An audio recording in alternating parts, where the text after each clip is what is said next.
Hello बच्चों, मैं हूं विशाल सर। रेलवे शिक्षण संस्थान में आपका स्वागत है। चलिए कक्षा 12 के रसायन विज्ञान के टॉपिकों में हम और आगे बढ़ते हैं।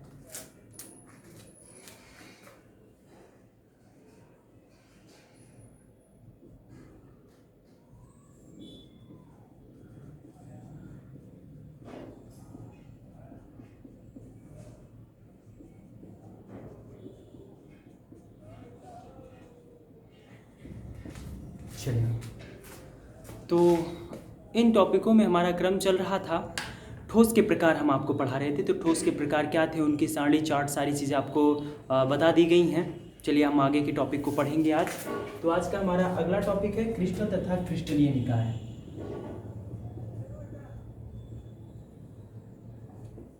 क्रिस्टल तथा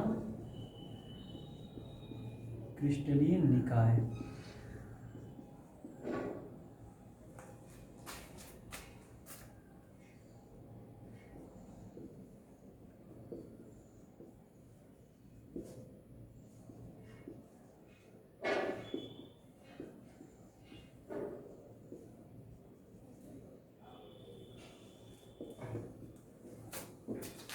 तो क्रिस्टल तथा क्रिस्टलीय निकाय क्या है, इन्हीं के विषय में हमको पढ़ना है। चलिए पहले देखते हैं कि क्रिस्टल किसे कहा जाता है, क्रिस्टल क्या होते हैं। तो देखिए, क्रिस्टल की जो परिभाषा होती है वो ये होती है कि किसी क्रिस्टलीय पदार्थ का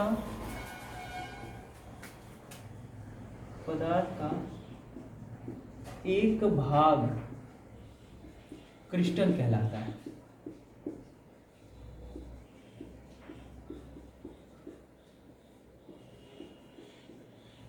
ठीक है, किसी क्रिस्टलीय पदार्थ का एक भाग जो होता है, उसी एक भाग को हम लोग क्रिस्टल कहते हैं। मेरे कहने का ये मतलब है कि जैसे जो क्रिस्टलीय पदार्थ मिलकर के छोटे छोटे रचक कणों से मिलकर के बने होते हैं। रचक कण का मतलब कि जिनसे कि हमारे परमाणुओं का, अणुओं का, ठोसों का निर्माण हुआ है, उन्हीं को हम लोग रचक कण कहते हैं। बात समझ में? तो अगर कोई ठोस क्रिस्टल के रूप में है तो उस क्रिस्टल का एक रचक कण जो होगा, उसी को हम लोग, उसी रचक कण को ही हम लोग क्या कहेंगे, क्रिस्टल कहेंगे। अच्छा, क्रिस्टलों का जो निर्माण होता है ये इस रूप में होता है कि जैसे कि क्रिस्टल जो होते हैं, इनके जो छोटे छोटे परमाणु होते हैं या अणु होते हैं, जिन्हें हम एकक सेल कह सकते हैं। क्या कह सकते हैं? एकक सेल। इन्हीं एकक सेलों के बार बार दोहराने की वजह से जो है क्रिस्टलों का निर्माण होता है। बात समझ में? और बहुत से क्रिस्टल जो होते हैं ये त्रिविमीय में पाए जाते हैं या फिर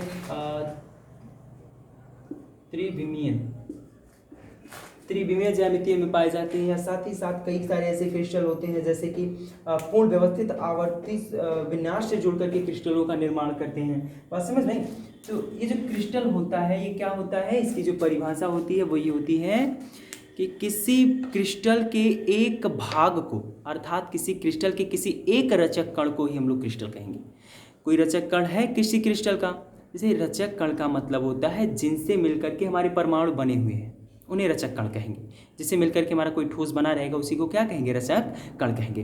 तो एज एग्जांपल जैसे हम आपको समझा रहे हैं कि मान लीजिए जैसे कोई क्रिस्टल है आपका, जैसे नमक ही होगा, जैसे नमक के मॉलिक्यूल ही हो गए।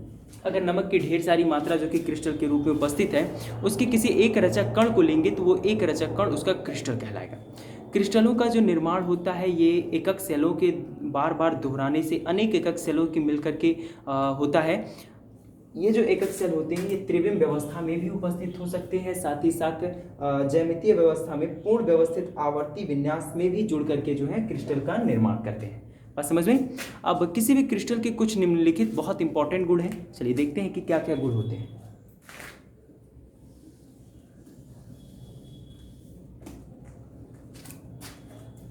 देखिए, जो क्रिस्टल होते हैं, क्रिस्टल के गुण, प्रॉपर्टीज ऑफ क्रिस्टल। देखिए, क्रिस्टल की जो पहली प्रॉपर्टी होती है जिसे हम लोग कहेंगे फलक। क्या कहेंगे? फलक। इंग्लिश होती है इसकी फेस। जरा देखिए फलक क्या चीजें होती हैं। क्रिस्टल की समतल एवं पूर्ण व्यवस्थित सतह जो होती है फलक कहलाती है। क्रिस्टल की समतल या पूर्ण व्यवस्थित सतह फलक कहलाती है। बात समझ में? क्रिस्टल की जो समतल होती है या समतल को ही जो पूर्ण व्यवस्था में होते हैं, इधर उधर अनियमित व्यवस्था के क्रम में नहीं होते। तो जब भी कोई क्रिस्टल संपूर्ण व्यवस्था में जुड़ा रहेगा तो उसी का जो संपूर्ण व्यवस्था का जो फलक होता है, जो फेस होता है, जिसे समतल कहेंगे, पृष्ठ कहेंगे, इसी पृष्ठ को हम लोग कहते हैं फेस फलक। बात समझ में? जैसे एज एग्जाम्पल मान लीजिए कि कोई क्रिस्टल है जो कि ऐसे घनाभाकार का है। एज एग्जाम्पल मान लेते हैं कि कोई क्रिस्टल है, उस क्रिस्टल का जो आकार है ऐसे डस्टर की तरह घनाभाकार है। बात समझ में? अब इस घनाभाकार में ये जो समतल दिखाई दे रहा है, ये सरफेस जो दिखाई दे रहा है, इसी सरफेस को हम लोग फलक कहते हैं, फेस कहते हैं। बात समझ में? तो इसकी जो परिभाषा होती है वो ये होती है, क्रिस्टल की समतल या पूर्ण व्यवस्थित सतह को फलक कहा जाता है। बात समझ में? ठीक। इसकी दूसरी प्रॉपर्टी होती है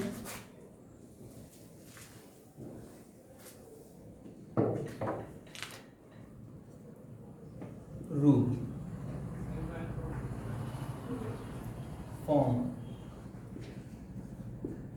जैसे आप लोग तो ये अच्छी तरीके जान रहे हैं कि क्रिस्टल जो होता है कई अलग अलग रूपों में मिलता है। जैसे कि एज एग्जाम्पल कहा जाए आपसे कि क्रिस्टल के संगत सभी फलक एक निश्चित क्रम में व्यवस्थित होकर के रूप का निर्माण करते हैं। तो रूप जो है, यहाँ रूप के कहने का ये मतलब है, जैसे जब क्रिस्टल की व्यवस्थाओं के आधार पे, जैसे जो क्रिस्टल जिन स्थितियों में व्यवस्थित होते हैं, अलग अलग ज्यामितियों में व्यवस्थित हो करके जो क्रिस्टल होते हैं, ये अलग अलग क्रिस्टल के रूप बनाते हैं। बात समझ में? ठीक है। अभी हम लोग आगे चल करके देखेंगे कि क्रिस्टल के रूप कैसे होते हैं, उनमें कैसे हम कणों की गणना कैसे करते हैं, सारी चीज़ों को भी हम आगे पढ़ेंगे। तो रूप क्या चीज़ होता है? जैसे रूप के विषय में यहाँ ये बताया जा रहा है आपको कि कोई भी क्रिस्टल क्रिस्टल के जो सभी संगत फलक होते हैं, ये एक निश्चित क्रम में व्यवस्थित होते हैं। फलक का मतलब जैसे एग्जाम्पल जैसे ले लो, जैसे मैंने बताया कि ये डस्टर है, डस्टर की ये जो फलक है, ये फलक, ये फलक, ये फलक, नीचे वाला फलक, ये साइड वाला फलक, ये सब एक निश्चित क्रम में व्यवस्थित है। तो किसी क्रिस्टल के जो फलक होते हैं, फेसेस होते हैं, एक निश्चित क्रम में व्यवस्थित होकर के क्रिस्टल को एक सटीक रूप देते हैं। बात समझ में? तो इसकी वजह से फलक जितने रूपों में व्यवस्थित हो सकता है, क्रिस्टल के जो है फॉर्म उतने ही अलग अलग प्रकार के देखने को मिलते हैं। ठीक है। अगला होता है कोर, इड्स। जैसे एग्जाम्पल के तौर पे पहले इड्स को समझिए। कोई भी क्रिस्टल की दो सतहें, किसी भी क्रिस्टल की दो सतहें एक दूसरे को जहां प्रतिच्छेदित करती हैं, वहां जो आकृति कोने पर निर्माण होता है उसी को कोर कहा जाता है। बात समझ में? जैसे देखोगे, एग्जाम्पल ऐसे समझ लो, जैसे आप घर की दीवारें देख लीजिए। ये घर की दीवार का एक सतह हो गया। ये घर की दीवार की जब दूसरे सतह से मिलती है तो बीच में ये जो प्रतिच्छेदन जहाँ होता है, दोनों जहाँ एक दूसरे को काटते हैं, मिलते हैं, जहाँ वहाँ पे जो आकृति बनती है उसी को कोर कहा जाता है, एड्ज कहा जाता है। बात समझ रहे? अतः इसकी परिभाषा होती है कि दो निकटवर्ती जो फलक होते हैं, इन फलकों के प्रतिच्छेदन स्थान को कोर कहा जाता है। बात समझ में? परिभाषा क्या होती है? किसी भी फलक के, मतलब किसी भी क्रिस्टल के दो निकटवर्ती फलकों के प्रतिच्छेदन स्थान को कोर कहा जाता है। बात समझ में? ठीक। एंड तीसरा देखिए एग्जाम्पल, तीसरा जो है क्रिस्टल के गुण देखिए, चौथा सॉरी,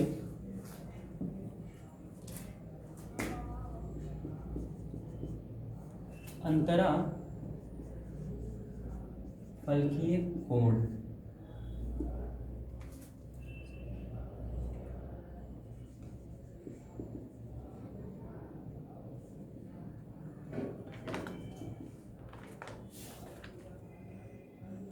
स्पेलिंग होती है इंटर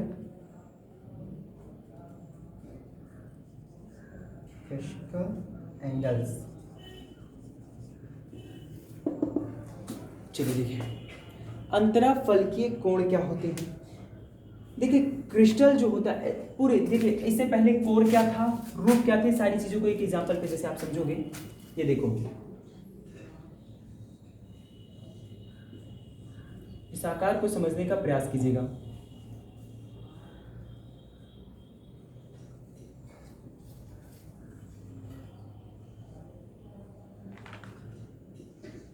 जैसे ये देखो, ये एक सपोज दैट कि ये एक क्रिस्टल है। क्या है? क्रिस्टल है।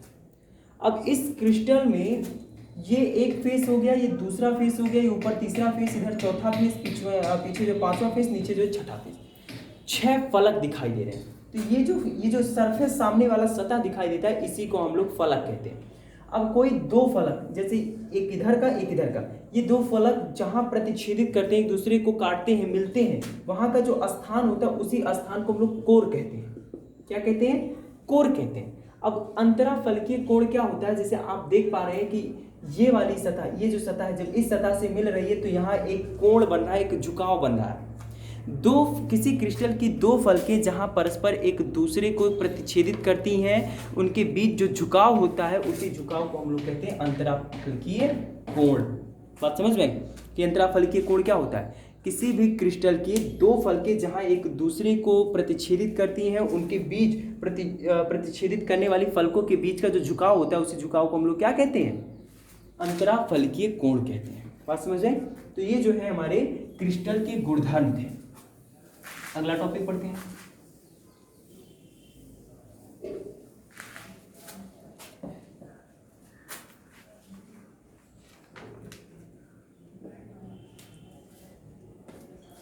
क्रिस्टल निकाय।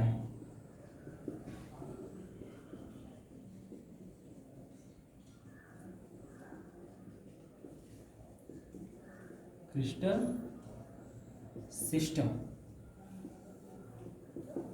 देखिए, क्रिस्टल निकाय क्या होता है कि जैसे क्रिस्टल निकायों को क्रिस्टलों के एकक सेलों के गुणों के आधार पे जो है वर्गीकरण करने की एक विधि।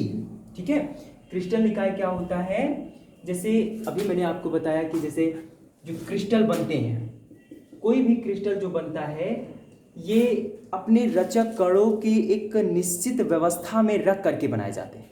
मेरे कहने का ये मतलब है, जब किसी भी कोई भी अगर ठोस पदार्थ है, उसके जब कण, जिसे रचक कण कहेंगे, जब ये एक निश्चित त्रिविमीय व्यवस्था के रूप में या ज्यामितीय व्यवस्था के रूप में व्यवस्थित होते हैं, तब वो जाकर के क्रिस्टल का निर्माण करते हैं। और क्रिस्टल जो बनता है, ये इकाई सेलों से मिलकर के बने होते हैं, इकाई सेलों के बार बार पुनरावृत्ति से होकर के बने होते हैं। तो ये जो क्रिस्टल निकाय होता है, ये क्या करता है कि इन्हीं जो क्रिस्टलों की एकक सेलें हैं, इन्हीं के गुणों के आधार पर क्रिस्टल को कितने भागों में बांट सकते हो, ये काम करता है। ठीक है, तो क्रिस्टल निकाय का काम क्या है? क्रिस्टल निकाय का काम बस इतना सा है कि क्रिस्टल जिन इकाई सेलों से मिल करके बने हुए हैं, इन इकाई सेलों के गुणधर्म कैसे हैं, इसके आधार पर क्रिस्टलों को बांटना ही क्रिस्टल निकाय कहलाता है। बात समझ लें? तो क्रिस्टल निकाय की परिभाषा एक बार फिर से सुनिए।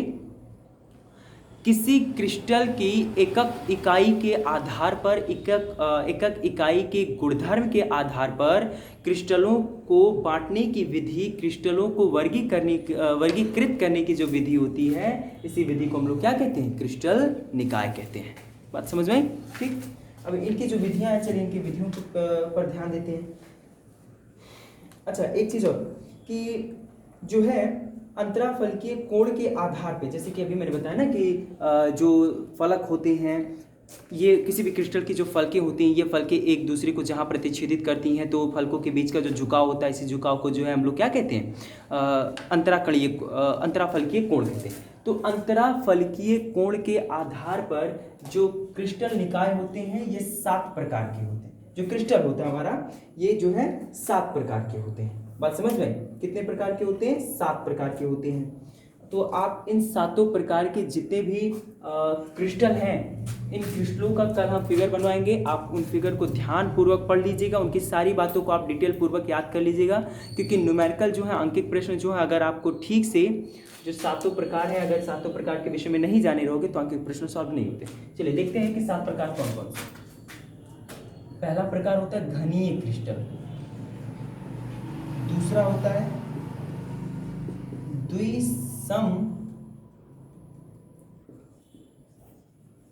लंबाक्ष क्रिस्टल, द्विसम लंबाक्ष क्रिस्टल।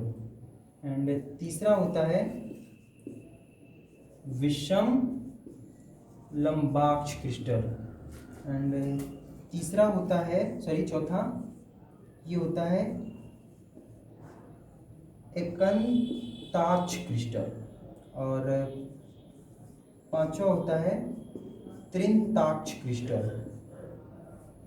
एंड छठा होता है षटकोण क्रिस्टल, षटकोण क्रिस्टल। एंड जो है सातवां होता है त्रिकोणीय क्रिस्टल, त्रिकोणीय क्रिस्टल। तो ये 7 प्रकार के जो क्रिस्टल हैं, जो कि क्रिस्टल निकाय, जिसमें रचक कणों के आधार पर, क्रिस्टल के इकाई सेलों के आधार पर, उनके गुणों के आधार पर जो क्रिस्टल को बांटा गया है, ये सॉरी जो फलकीय कोण होते हैं, अंतराफलकीय कोण, उनके आधार पर जो क्रिस्टल बटा हुआ है, उनके ये 7 रूप हैं। इन्हीं 7 रूपों को हम लोग कल पढ़ते हैं। तो आप लोग इन 7 रूपों को बहुत अच्छी तरीके से पढ़ लीजिएगा, क्योंकि आंकिक प्रश्न जो रहेंगे वो इन्हीं की सारी स्थितियों पर बेस्ड रहेंगे। अगर ये स्थितियाँ आपको समझ में आती है तो बड़ी आसानी से आप जो है आंकिक प्रश्न सभी के सभी हल कर सकते हैं। ठीक है, तो आज के लिए बस इतना ही, शेष कल पढ़ते हैं।